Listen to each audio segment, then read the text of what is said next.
Olá pessoal, tudo bem com vocês? Sejam todos muito bem-vindos aqui ao Clube dos Dividendos. Eu sou Bruno Mazzoni e hoje eu vou comentar muito sobre cenário macro e a construção do mesmo, utilizando a plataforma TradingView para você que investe em ações na Bolsa de Valores brasileira. Esse vídeo aqui tem como objetivo ajudá-lo, se iniciante, moderado ou já avançado, nos investimentos em renda variável. O intuito desse vídeo é ajudar você a construir o seu próprio cenário macro, tá? Utilizando indicadores que eu considero ser os mais importantes aqui, tá? Para a nossa Bolsa brasileira e tendo a visualização dos mesmos no gráfico. Então, o objetivo desse vídeo, pessoal, é compartilhar com vocês conhecimento de como achar os indicadores, como estudá-los e também compartilhar a minha opinião sobre os mesmos.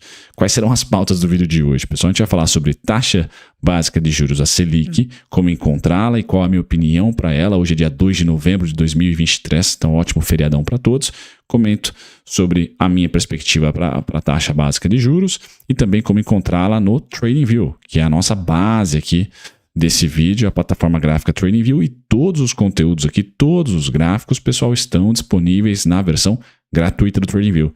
Legal? Então vocês não precisam aqui se preocupar, tá? Se precisa ter algum tipo de investimento financeiro, não, é só tempo mesmo. A gente vai falar sobre taxa de juros, sobre inflação, sobre juro real, sobre curva de juros versus taxa de juros e sobre Ibovespa, tá? Eu deixo para um outro vídeo falar de commodities, falar também sobre dólar DXY. Nesse vídeo aqui a gente vai falar sobre Brasil, cenário macro, como construir você investidor iniciante ou já um investidor experiente, como utilizar aqui esses gráficos para traçar o seu cenário, certo? Sem mais delongas, pessoal, considere se inscrever, ative as notificações. Eu sou Bruno Mazzoni, analista CNP e técnico, e aqui no Clube dos Dividendos no YouTube, pelo menos um vídeo por dia a gente sempre está compartilhando, então ative as notificações.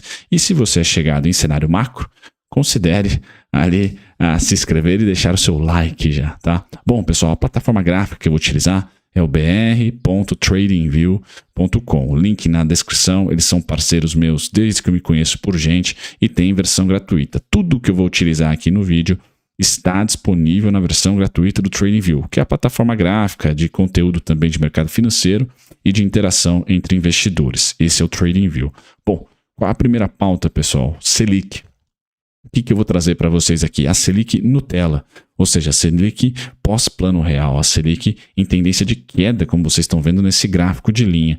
Como encontrar a Selic no TradingView, pessoal? Basta digitar BRI INTR, tá? BRINTR, tá? Que é Brazilian ou Brazil Interest Rate, tá? Que é a taxa de interesse, que é a nossa Selic. Então basta você chegar no TradingView aqui, utilizar muito essa barra de pesquisa, tá? E digitar aí BRINTR, tá? Vai aparecer lá sem dúvida nenhuma. Assim, para a taxa de juros, será para todos os gráficos, pessoal, que eu vou mostrar, tá? Assim, eu não preciso colocar sempre para vocês. Venham aqui na lupinha, abram sua conta, venham na lupinha e digitem BRINTR, tá? Que é Brazil Interest Rate. Básico, manda bala, clica, abre o gráfico e você vai chegar em uma situação como essa. E agora, já falei para vocês como achar, o que eu tenho de cenário para a taxa de juros. Vocês perceberam aqui que a tendência é nítida, visual de queda, desde o plano real. Então nós temos aqui a taxa de juros saindo de 26%, 27% em 2000 a 2004, por exemplo, e hoje estamos negociando, ou melhor, tivemos uma reunião do Copom ontem, dia 1º de novembro, e já estamos a 12,25 e chegamos a 13,75 no pico. E aqui no gráfico eu destaco para vocês os dois últimos grandes ciclos da taxa de juros Selic, justamente os seus picos, que foi ali 2015 a 2016. Nós tivemos 14,25 por mais de um ano e acho que uma reunião, um ano e mais uma reunião de espera para o corte, para o primeiro corte, mas a manutenção foi ali próximo de um ano mais uma reunião.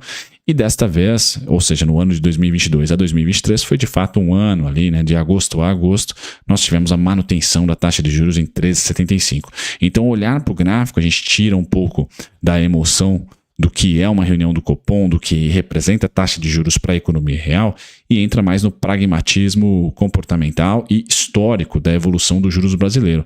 E a gente pode dizer, sem sombras de dúvidas, que pós-plano real, nossa taxa de juros vem caindo.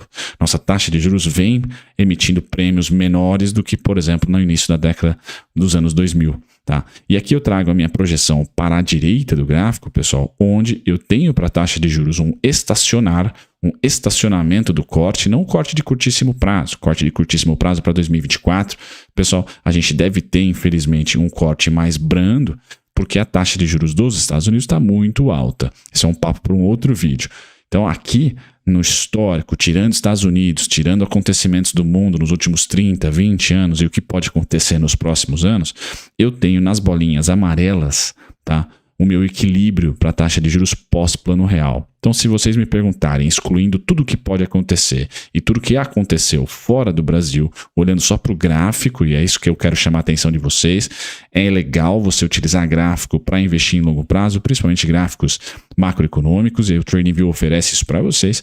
Eu tenho o cenário, as bolinhas amarelas, como sendo o grande, vamos dizer assim, o fim do ciclo de baixa atual e o equilíbrio para a nossa curva de juros, para a nossa taxa de juros, pós-plano real, que teria ali um teto em 8,75, tá? E um piso em 6,50. Então, se perguntar para mim o que eu acho da taxa de juros Selic brasileira para os próximos anos, entre 2, 5 e 10 anos, eu acredito que pelo menos de 2 a 5, que está mais próximo do momento atual, o nosso equilíbrio de juros está entre, olhando o gráfico da taxa Selic pós-plano real, algo entre 8,75 a 6,50.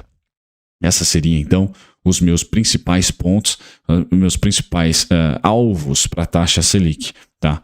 Que devem ser encontrados nos próximos anos, não necessariamente em 2024, muito pela dinâmica gringa. Eu vejo que o Fed Funds, a taxa de juros norte-americana, em 5,5%, não é brincadeira, a gente não vai conseguir emitir ali, não vai conseguir chegar numa Selic abaixo de 10 tão fácil no curtíssimo prazo, mas vejo que ao longo do prazo, talvez 2 ou mais anos, a gente possa atingir esses tais 8,75 a 6,50, que eu considero ser uma taxa de equilíbrio visto, tá? Estudando a amostra 2000 para cá, pós-plano real, que foi estrutural para a nossa economia. Legal? Então, se vocês perguntarem, pessoal, é isso que eu imagino. Não tenho um cenário de taxa de juros, por exemplo, fazendo máximas acima dos 13,75. Acho que nós chegamos ali em um patamar idêntico ou muito próximo de 2015 e 2016, que para nós, dentro do cenário que eu estudo, 2000 para frente, é um patamar que não se sustenta por muito tempo e começa já a bater na economia real, por exemplo, principalmente inflação. Tá? Porque a inflação também, pós-plano real, ela é volátil, tá? Ela é indexada ao dólar, ela tem problemas logísticos, vamos dizer assim, a inflação nossa não é a mesma inflação em todos os estados, é ainda um indicador muito falho para se dizer ali de todo o território brasileiro, mas é o indicador que nós seguimos. Qual é essa inflação, pessoal? Eu estou falando para vocês da inflação IPCA de 12 meses, o acumulado dos 12 meses, tá? Então, esse acumulado de 12 meses, basta vocês digitarem lá no TradingView, na barrinha de pesquisa, BRIRYY,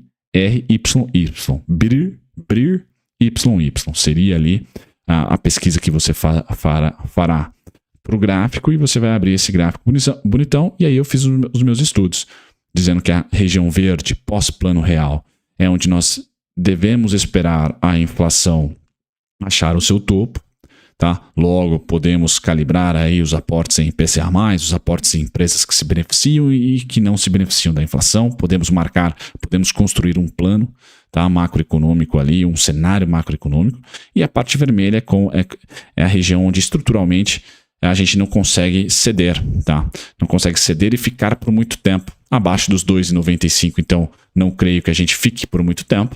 Então, quanto acima dos 5,15, não creio que a gente perdure por muito tempo, tá? De maneira estrutural, tá? Então, no verde, lógico que é interessante investir em ativos conectados à inflação, só não é bacana você acelerar os investimentos, por exemplo, porque em algum momento a gente deve ter correção da inflação para baixo, e se esses ativos têm receita conectada à inflação, por exemplo, a gente provavelmente, quando a inflação estiver no verde, o juro vai estar subindo ou o juro já vai estar bem alto para combater a mesma. Então eu tenho nesse gráfico, né, a saída do emocional ali, da inflação, e também a desconexão, de certa maneira, com a economia real, e a gente mergulha no pragmatismo gráfico, né, no pragmatismo ali do histórico, da história.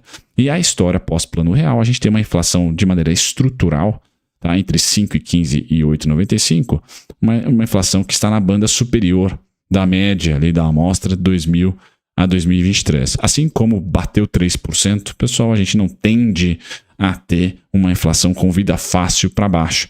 E aí nós podemos justificar isso de diversas maneiras. Os problemas logísticos que eu acabei falando para você, preço de commodity, câmbio, nossa, tem bastante coisa. Mas o fato é que na história dos últimos 23 anos aí, ou mais até, pós-plano real, nós temos essa inflação gingando entre esses dois pontos. E aqui eu quero abrir uma questão para vocês, né? Muito se fala sobre o juros neutro no Brasil e muito se fala também sobre o juros neutro nos Estados Unidos. O que seria juros neutro, pessoal? É o primeiro gráfico da nossa Selic, por exemplo, ancorado na inflação estrutural nossa, quanto que a Selic poderia ser e deveria ser maior do que os juros, a inflação, para que essa Selic maior que a inflação não batesse na economia real, ou seja, não retraísse a atividade econômica, mas também não a alimentasse, tá? Não seria expansionista, tá? Ou seja, o juros neutro é aquele que nem fere a economia real e nem a ajuda, tá? Muitos economistas estão falando aqui no Brasil que o juros neutro para a economia brasileira está entre 4%. Tá? O juros neutro real ali para a economia brasileira estaria em 4%, ou seja, IPCA de 12 meses aqui mais 4%.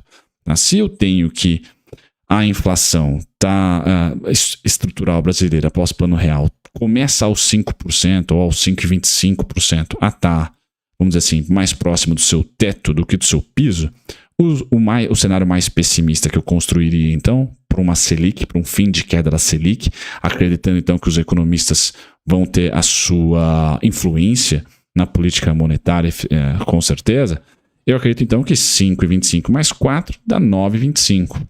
Tá? Então nós teríamos ali uma Selic nesse cenário, tá? Entre 9,25, 8,75, 9,25. Algo que entra, tá? Aqui no estudo também de uma, entre aspas, né, Selic neutra, que para mim é o de equilíbrio, melhor dizendo, que é o 8,75. Entra nessa banda dos 8,75. Tá? Se você, ao estudar a inflação acumulada de 12 meses, pessoal, não estou falando a sua inflação que você me escuta, mas sim na sua região específica. Eu sei que é muito errático esse indicador, mas aqui no pragmatismo de quem formula a política, esse é o indicador que eles olham, né? O IPCA acumulado de 12 meses.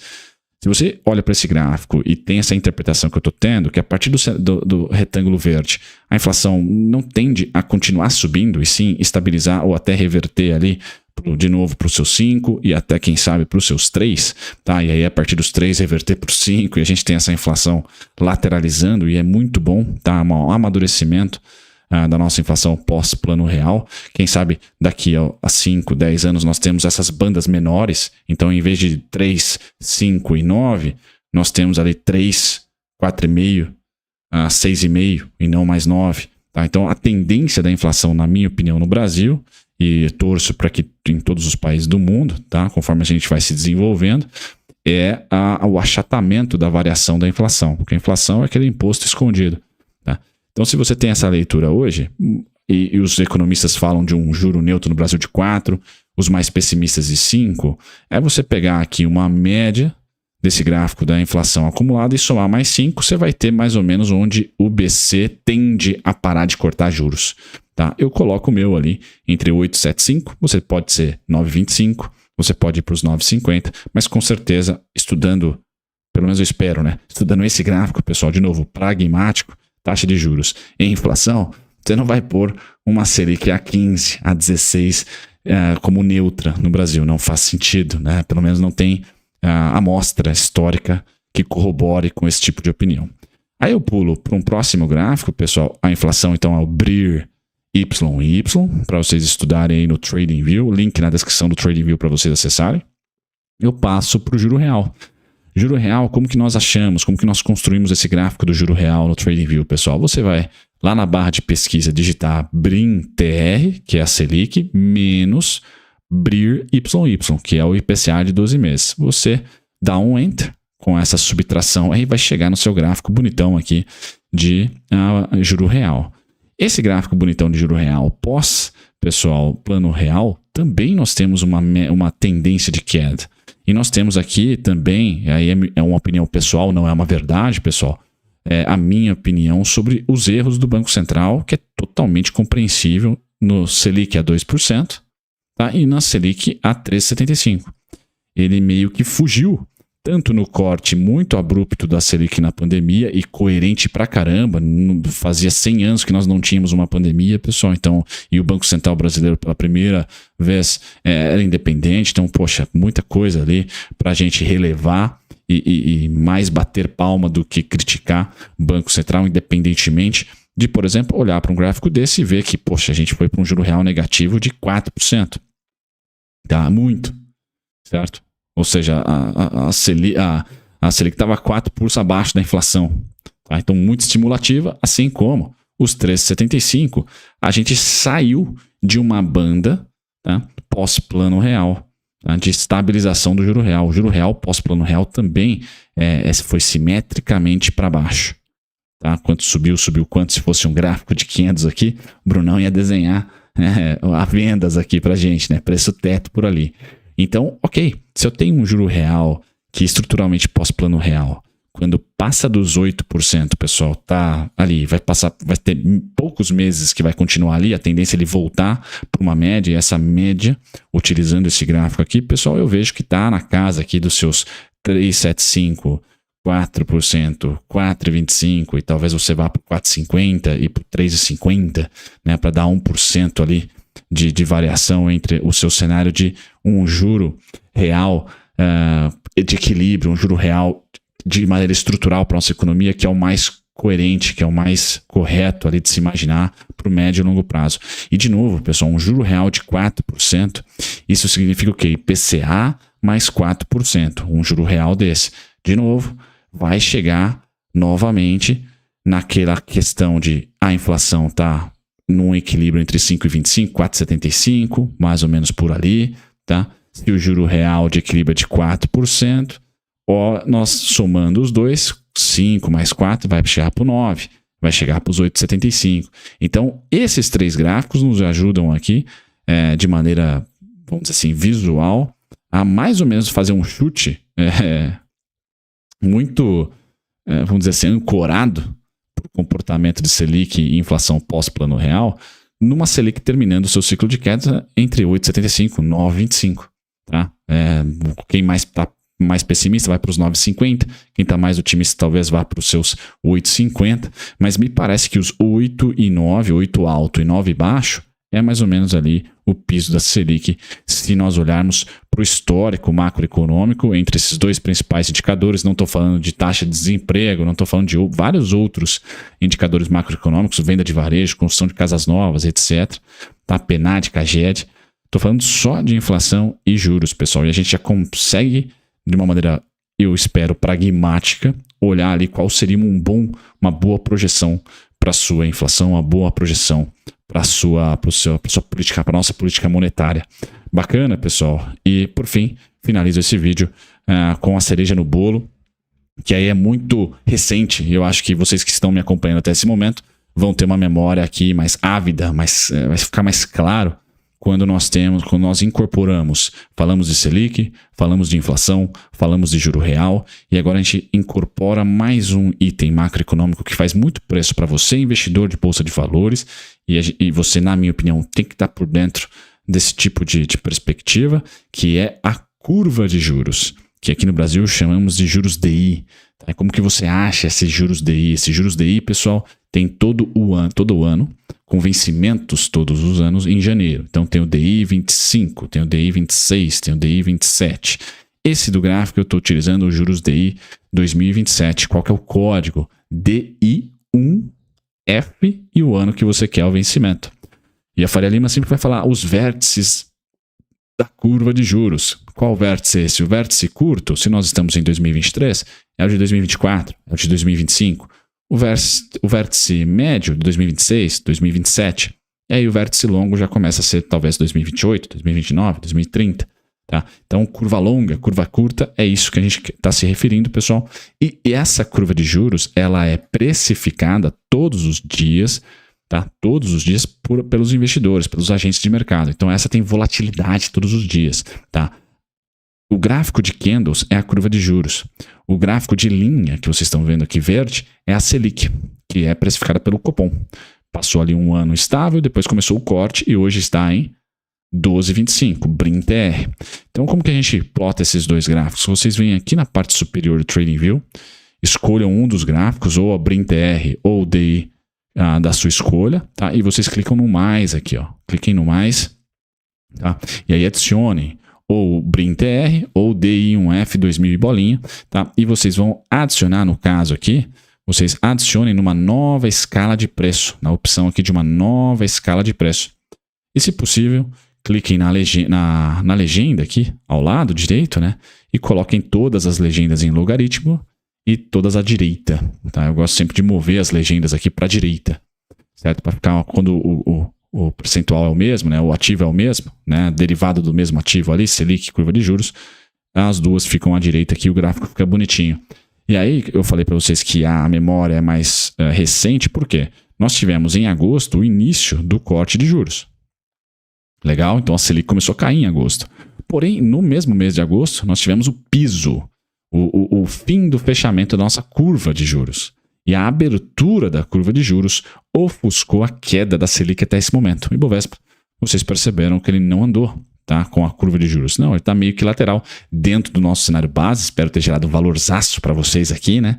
Tocou no 111,700, é a mínima ali, maravilha. Quem está acreditando na expansão está ali no desconto, na zona cinzinha.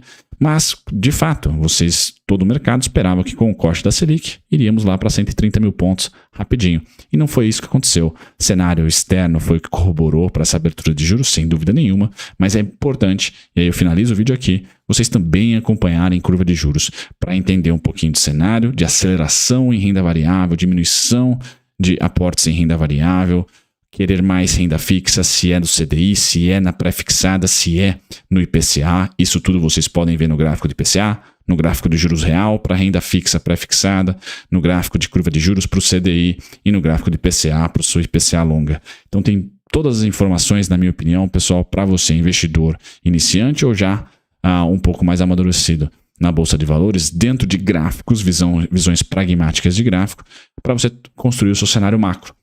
Macroeconomia é muito mais complexo do que isso. Eu não sou economista. Meu sonho é fazer uma faculdade de economia. Vamos ver se 2024 eu faço para gerar mais valor para vocês aqui no canal, né? Assim, vou falar com um pouco mais de propriedade, sendo um estudante de economia, pessoal. Mas eu deixo aqui a minha opinião, não é a verdade. Saber esses gráficos macros que eu acabei de comentar, entre aspas, macros, vai te dar pelo menos uma construção de cenário próprio, independente. Tá? E aí você corrobora com o seu economista que você mais gosta, com o seu analista que você mais gosta, com o seu youtuber que você mais gosta, enfim, jornalista, enfim, para também ajudar você na construção do seu cenário. E tudo isso, aqui eu faço merchan no final do vídeo, eu tenho um educacional, não faço muito merchan aqui no canal, é um patrocínio, né? Quem patrocina aqui fazendo a aquisição do MacroTrader é a maneira mais vocal de você ajudar o, entre aspas, trabalho que eu tenho aqui no YouTube. Quer saber um pouquinho mais? Fiquem à vontade, link na descrição. Inclusive esse vídeo aqui muito provavelmente vai ser incorporado lá no treinamento, porque acaba sendo um resumão aí de alguns itens, de alguns módulos que eu tenho aqui no treinamento, né, que vai desde Selic, inflação, ABC da renda fixa, setorização do B3, commodities, dólar, valuation, ABC da análise gráfica, criando sua tese, contabilidade para investidores com o meu amigo Igão, que é o meu contador pessoal de renda variável, e aí também o link do nosso grupo no Telegram. Certo? Merchan no fim do vídeo, pessoal, um grande abraço, até o próximo vídeo. Tchau, tchau.